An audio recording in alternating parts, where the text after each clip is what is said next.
ఐటీలో ఎంట్రీ కావాలా? Trainee software engineer గా అజా కోడింగ్ ట్యూటర్ లో 2 వీక్స్ ట్రయల్ పీరియడ్ లో వెంటనే చేరండి.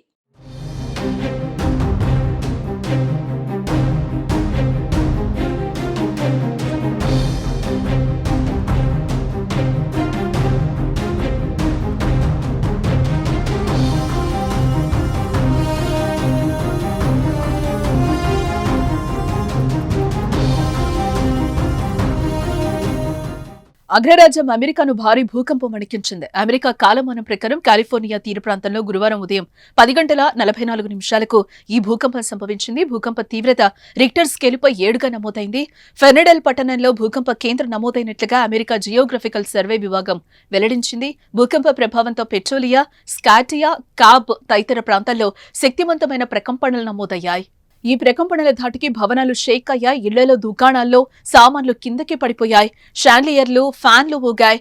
పాఠశాలల్లో పిల్లలు ఒక్కసారిగా భయాందోళనకు గురయ్యారు. భవనాల్లోని ప్రజలు భయంతో బయటకి పరుగులు తీశారు. స్విమ్మింగ్ పూల్స్ లో నీరు ఎగసి పడింది. అయితే ఈ ప్రకంపనల ప్రభావంతో ఏర్పడిన ప్రాణ నష్టం జరగకపోయినా కొన్ని చోట్ల ఆస్తి నష్టం జరిగినట్లుగా తెలుస్తోంది. భూకంప నేపథ్యంలో అమెరికా పశ్చిమ తీరంలో సునామీ హెచ్చరికలు జారీ చేశారు. ఉత్తర కాలిఫోర్నియా తీరానికి సమీపంలో భూకంప కేంద్రం 6 కిలోమీటర్ల లోతులో ఉన్నట్టుగా గుర్తించారు. ఈ సమాచారాన్ని నేషనల్ సెంటర్ ఫర్ సిస్మాలజీ తెలిపింది.